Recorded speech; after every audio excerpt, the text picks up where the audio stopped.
Hey everybody, welcome to your online art class. I'm Mr. Mingoni, your art teacher. And some of you have done this before, have been doing this all year. A lot of you are new to this online type of class. So welcome everybody. It's nothing to worry about. It's going to be a lot of fun. And a few things I just want to go over before we get started.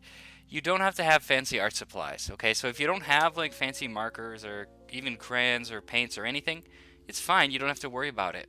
It's nice to have those things, but you definitely don't need them for this. All you need to do is find some kind of paper, something to write with, pencil, pen, or anything. You can use markers and crayons and things if you want. You should. I would encourage that. But I want to just make sure you know if you don't have that stuff, don't worry. I make all of my lessons so that you can do them with the simplest of materials if that's what you have. Okay, so I also want to talk about turning in your artworks, okay? Because sometimes people get confused about that. Today's assignment, I am going to collect this one because it's the end of the first trimester. So I'm going to collect one artwork for each trimester just to, have a record of what my students are doing. But usually, you don't have to send them to me, okay? So I just want to make sure you know that. You will be sending me your artwork today, but that's just kind of a different day because it's the end of the trimester. Most of the time, you don't have to send them in to me, okay? So, let's talk about what we're going to do today. I'm really excited. This is going to be really fun. Oh, we have a cool artwork here to get us started. Let's look at that. What do you see? Huh. Interesting. Looks like we have a vase and some fruit and a knife sitting on a table in a window, but it's almost broken up into these strange lines and shapes. You see this? Even like the light here is creating these. You see these shapes it's creating? That's really interesting. This is a really cool style of art called Cubism. Okay, and let's look at some examples of that. Sorry, I gotta go back. Okay, so Cubism is this really cool style of art where you kind of take an object or an image and you break it up into different shapes. And sometimes it's almost like you're pulling the shapes apart, like it's coming apart a little bit. It's just really makes things, it's a really interesting new way to draw stuff. So that's what we're looking at today. You can see here's an example. This is like a Winnie the Pooh. And it doesn't look like a normal Winnie the Pooh. You can tell it's him because of the colors and, it still looks like him, but it's kind of divided into these shapes that are coming apart. There's like a circle circle here, and like the ear is almost separated here, and they use interesting shapes and weird shading techniques. Here, this one is like a guitar with like a weird size, and the head of it has a little frame and it's weirdly sized and everything's kind of segmented and pulled apart. And here's a computer. I love the computer one, because obviously a computer, you think of that rectangle, but they thought I started as a rectangle and then it's like indented in the top and coming out over here. The keyboard is kind of like has a new shape coming out of the bottom. It's just a fun, interesting way to draw stuff. So you're going to create a cubist style drawing today of an object of your choosing. It can be something in your house, something from your imagination. Doesn't matter. That part is completely up to you. It's your drawing. I want you to do something that's interesting to you at least, right? You should make your art something you're passionate about, something you're interested in. Yes, there we go. So let's look at some other Cubist artworks. We saw this one. Look at this one.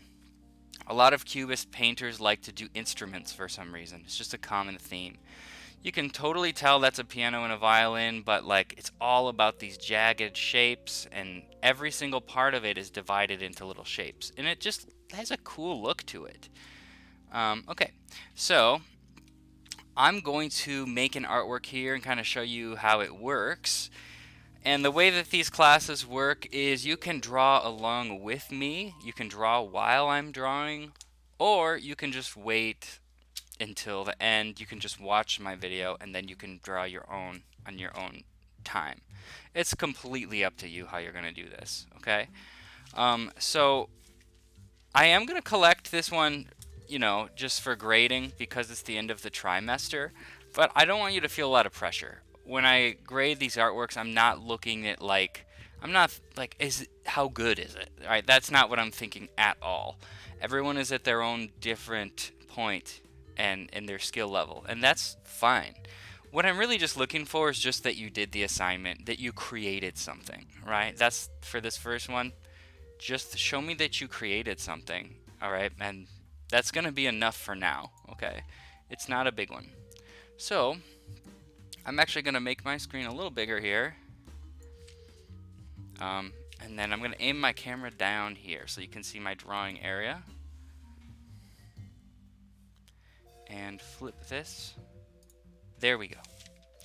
So here's my little drawing space. What I'm using today, I'm using some classic Crayola. Oh, hang on, I gotta flip it the other way too. Hang on.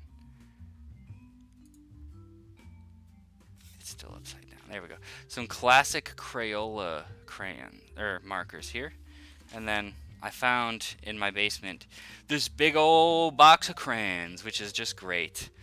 I love a big box of crayons. So what I like to do for this cubist style is like I'm going to use marker first to draw the lines, and then I'm going to color it in with the crayons. All right. I would recommend doing something like that at home if you have that stuff. If not, it's totally okay. You find your own way to do it. That's okay. If you just have a pencil, you can do this with a pencil. All right. So don't you worry about it. I got to think about what I want to make in my cubist style. Okay, so I have some toys up here by my desk. I do like to play video games, and this is a little guy called Pachimari. He's from the game Overwatch. It's very cute. I love it. And that sits up by my desk. And I like this thing. It just makes me happy to look at it. It reminds me of a game that I really love. So that's what I'm going to make my art about, okay? And if you do that too, it's going to help you really get into your artwork. So I'm looking at the shapes, right? Like his head is a shape that kind of goes like, and the thing with the cubist drawing is your shapes can be a little bit off, right? Like Winnie the Pooh here, his head is round, but they made it a square with a point on the bottom. That's fine. You want to like play with the shapes a little bit. So Pachimari's head is round, and I'm going to kind of make it round, but maybe pointed like this. Maybe give it some more jagged edges like that.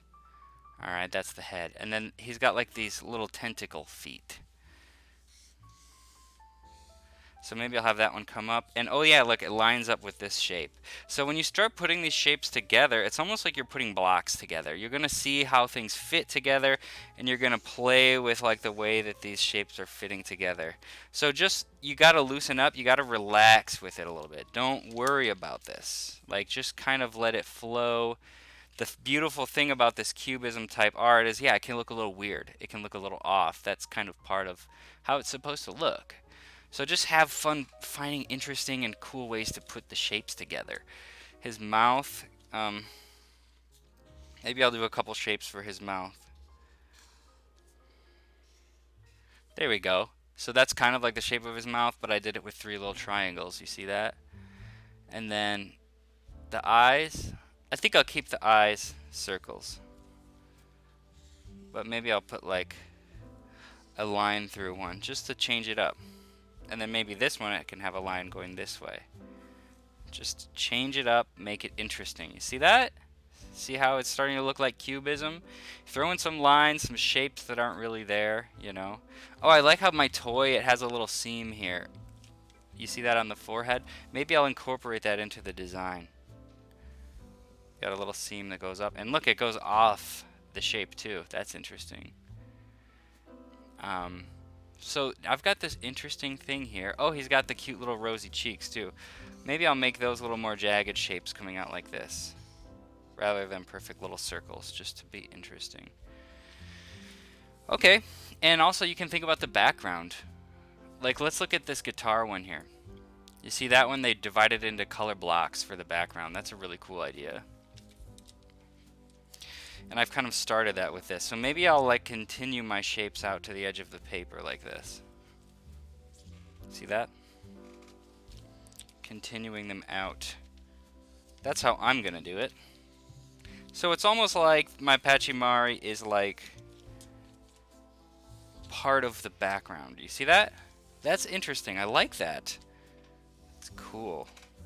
You can try that out. You can do it differently. I don't care. However you like. So now I've got something really interesting to work with. And I'm going to start coloring. I've blocked out my shapes with my marker. Now I'm going to start coloring. A technique I'd like to show you with coloring, which likely is something that you already know how to do, but a lot of you might not, and that's great. Even if you know how to do it, it's good to practice, which is coloring with what we call a value. Okay, value is shading from dark to light. And a lot of these Cubist artworks, like, let's look at this one. Look at this picture here, okay? That it's like this is a violin that they've really, it hardly looks like a violin, but you can still tell. All the different shapes, each one goes dark to light, dark to light, dark to light. You see that? Like here it's dark and it's getting lighter. This one's dark on the bottom, getting lighter. And that's how they create that like weird look. It's just every single shape is going from dark to light. So let's try that out. You can do this with crayon. You can do this with colored pencils, a regular pencil. You might be able to do it with a marker. It's a little harder with a marker, but it's possible. So like if I press harder with my crayon, over here, that's going to be the dark part. And if I kind of just start pressing lighter and spacing out my coloring a little more, lighter and lighter, until it's pretty much just white. You see that? How it goes dark to light. And then maybe over here, I'll do it in a different direction, okay? With Cubism, you don't have to put the shadow on the same side of everything, because we want it to look kind of weird and crazy, kind of all over the place. So it's okay if you have shadows in different places. So dark to light, you see that? I'm coloring his leaves. And then maybe this one's dark over here, and it's getting lighter, going this way. Nice. Getting that Cubist look. And, oh yeah, I've got one more leaf here. I'll get dark to light. Cool. And also, it's good to layer your colors. Like if we go back to this one, look at how there's like brown with light brown, there's blacks and grays, there's yellows and oranges, all layered together.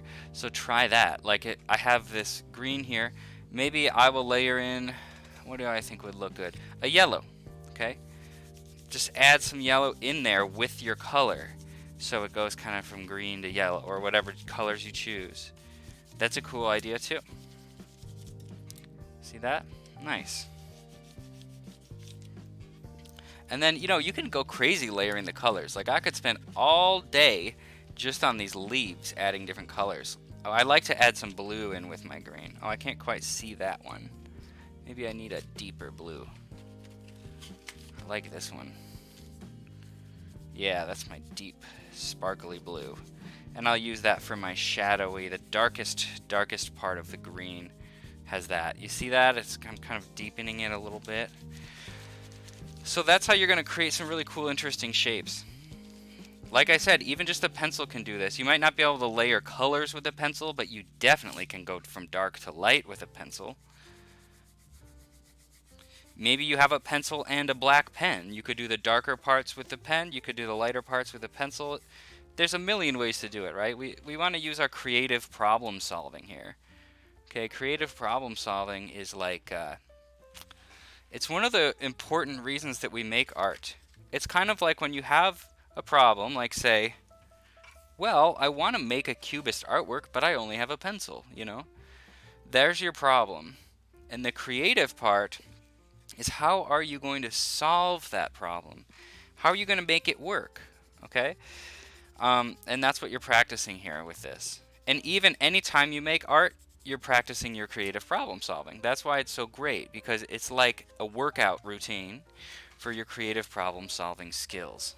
For instance, you know, this is why I sometimes give you, or most of the time, give you art assignments where I say, hey, you should do it your own way. I'm going to show you how I do it, but you don't need to do it exactly like me, right? The reason I do that is so that you can start thinking creatively. If you're just copying what I do exactly, you're not going to work that creative part of your brain as much as you can be. If you are coming up with new ways to do things, Like I show you some skills, but then let you kind of figure some more things out on your own, then you got to be creative. Okay, and that's like a muscle. You know, if you imagine somebody who works out every day, somebody who does 100 push-ups every day, they're going to get really strong, right? That's how our muscles work. Well, think about your creative problem solving just like a muscle. Okay, the more you use it, the stronger it's going to be. You're going to be a more creative person, and you're going to be better at solving problems. And that's really what a big part, at least, of what this is all about. Is when we make art, yes, of course, we're having a lot of fun, and that's a good, beautiful thing. We're making things that are cool and putting beauty into the world. That's a good thing. But we're also using our creative problem-solving muscles and working them out, okay? So that's my little spiel on that. It's very important, so I like to always remind my students of that. But there are, frankly, a lot of reasons to make art. A whole lot of reasons. The world needs beauty, doesn't it? Imagine a world without art. I wouldn't like to. It also, you know what's one of my favorite reasons to make art? If you feel stressed or anxious or sad or like you don't know what to do, or for instance, if you're stuck at home and you can't go to school, art is a really good way to fill your time because you are doing something to fill up your time that not only are you going to have fun, but you are going to be getting better at something. You're building a skill for yourself, right? It doesn't just go to waste. Even if I made this artwork and just threw it away when I was done, it would not go to waste because this is all practice. You're getting better every time you make an artwork. And it feels good. It makes you feel good about yourself to be building a skill and getting good at something. It's a healthy, good thing for you to be doing. So, art is a good way to, while you are having fun and filling your time with something, be building skills and getting better all the time. Okay? If you are feeling anxious or sad, you can talk to your teachers. You could talk to me or your classroom teacher or your parents. We can help you, okay? We're here for you. We might not have all the answers to all your problems, but we are here for you all, okay? I like to try to, like I said, I like to try to use art sometimes to deal with that stuff. If I'm feeling like really overwhelmed and I don't know what to do with myself, I will start making some art, you know? Even if I don't feel like it, even if I feel like, oh, that sounds so boring, or oh, I don't know what to make, I will just start drawing a line and then start drawing things around it, and eventually I get really into what I'm doing and I forget about what I was so worried about before, and I've started to make my little world a little bit brighter and make my mood shift a little bit. So art is a good tool. I hope that you can learn how to use art in that way, because that is a really magical thing to be able to do that. It's awesome. Some of the best art that I've ever made has been, you know, if I wasn't feeling quite right and just kind of threw myself into a project and channeled all of my passion into it. And then not only has it made me feel a little better, but I've created something beautiful. What a great thing.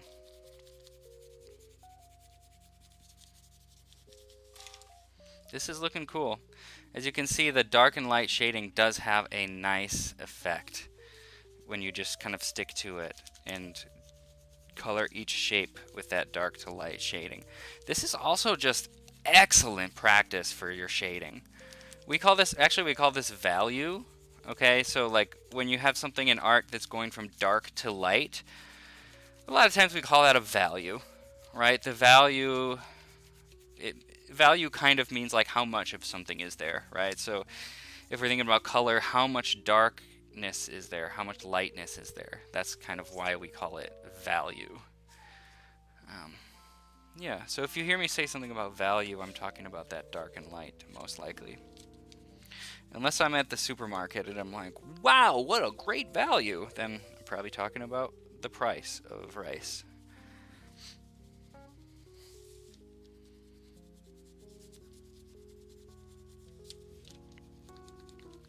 Got just a few more colors to do here.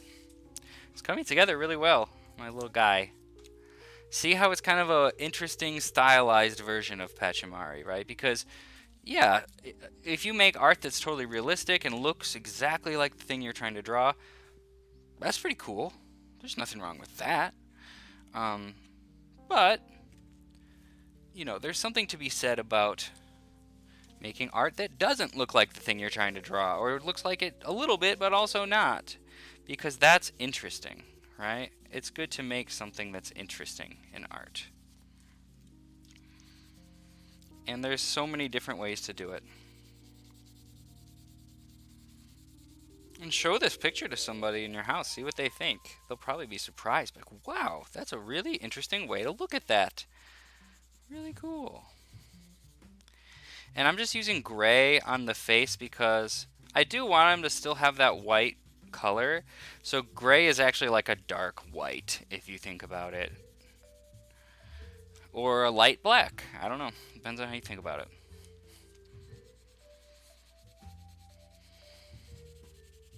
But yeah, gray is kind of just like a different tone of white.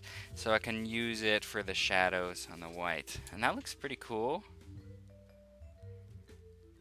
I think I'll bring some of that gray on the outside too. Just a little bit. I like having some of these white spaces though. I think they look good. And they kind of bring it all together. Because it matches, right? We have like this gray white space over here, have it over here and in the middle. It kind of gives my artwork something called unity. Okay, unity means, well, it all fits together, the colors match, and it all looks like it all goes together, right? That's unity. Wow, I'm happy with that. There's one thing I do want to add though for unity. You see this like pink parts? They kind of match the mouth and the cheeks. But these have like a bit of purple in them, don't they? And the mouth doesn't have the purple, so I gotta add the purple.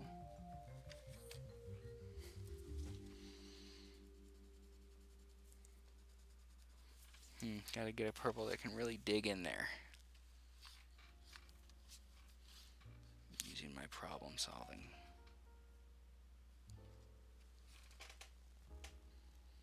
That's the problem with having such a giant box of crayons is how are you ever going to find that one crayon that you used before? It's just not going to happen.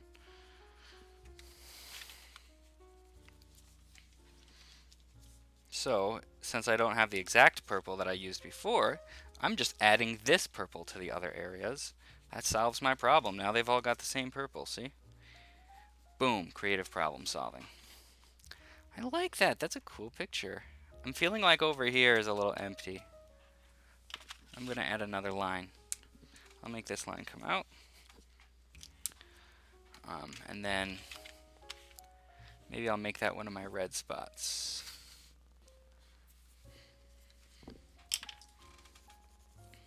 There we go. So what I just did was I revised it. Okay, this is something you should do. When you think you're done, instead of just being like, well, I don't feel like working on this anymore, so I'm done. I like to say, what else can I add? Right? Or you really look at it from far away really helps and think, what does this need? What does this need to really feel complete? What else can I add, right? That's revising. What can I fix? Those kind of things. It's important with your art. I like it. I'm happy with this one. Okay. I'm going to sign my signature. This is different than writing your name. Like when you write your name on your school projects, you want to like write your name on the back really clear so someone can read it, right? That's so that your teacher knows whose it is to grade. Your signature is different. Your signature is so that like if somebody sees your artworks, they know it's yours because they recognize that signature, right? So my signature is kind of silly. I write my name really nice and neat, like this,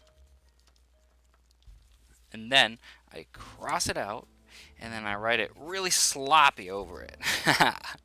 That's just my signature, and then I put a copyright so no one will steal it. It's just kind of a little joke, and I'll put the date, or the year, 2020. That's my signature. So all of my artworks have that on there. When I get really, really famous, everyone's gonna know that those are my artworks. I'm just kidding. I'm not gonna get really famous. I don't even want to get famous. It doesn't sound like fun to me to not be able to go to a restaurant without people wanting to take pictures of you, right? I think fame is overrated. You just make things that make you happy and make the people around you happy, and that's good. Be famous within your little friend group. That's better. Okay. I'm happy with my Cubist art. I hope you are too. Let me get my camera back here. Oh, I'm upside down. Okay, I'm just kind of hanging here. Let me try to fix that before all the blood rushes to my head. Oh, that's better. Okay, so I hope you had fun with that. I know I did. That was like, this is a cool picture. Like, I'm probably actually going to hang this one up. I really like it. So just a quick reminder about how to turn your artwork into me, because let's talk about that a little bit here. Okay, so this one I do want you to send to me for grading because it's the end of the trimester. I will only collect one artwork each trimester. I don't usually collect them and grade them for these lessons. Okay, so most of the lessons, you don't have to send them to me. Okay, just this one is a special, kind of a different one. And just like I said, I'm not gonna be like, this one's good, this one's bad. That's not how I think about your art. I'm just checking to make sure you did it, and just tracking my students and that they're creating things. That's in 4th grade. That's one of the things we look at in art, is just that you can create something. So that's what I'm looking at. Just, hey, what did you make? Okay. And I just love to see your art. I love it all. It makes me so happy. So I really can't wait to see it. It's really a positive thing. Excuse me, a really positive thing. So here's how it works. Take a picture of your artwork, send it to this email address right here, okay? rymingoni@isd535.org, right? That's where I'm going to collect all of them. In the subject line of the email, it should have your name, and then your teacher's name, and then the words art assignment. So here's what it might look like. If my name was Bob Sanders and I was in Miss Feast class, it would say Bob Sanders, Feast, art assignment. Okay? This is so that I can type in art assignment and I get all the ones that say art assignment and I know what it's for. Okay? So good luck with that. If you can't get it to work or something technical happens, don't worry about it. Okay? It's not going to be a big deal. I'm not going to give anyone a bad grade because something went wrong with this. This is new to everybody, and I understand that, and it's fine. I just want to try your best and practice, see how this works, turning something in, okay? So don't stress over this. This is not something for you to stress over. This is a positive, happy thing. If you are worried about this, you're misunderstanding, okay? It's just, it's not something I want you to worry about. You're not supposed to worry about it. I want you to have fun with it. And nothing is going to go wrong with this that will hurt your grade or anything like that, I promise. I just totally understand the situation we're in and that this is new for everyone. So we're just trying things out, okay? So I hope you're all doing all right. I hope that you had fun with your art time and maybe have some new ideas.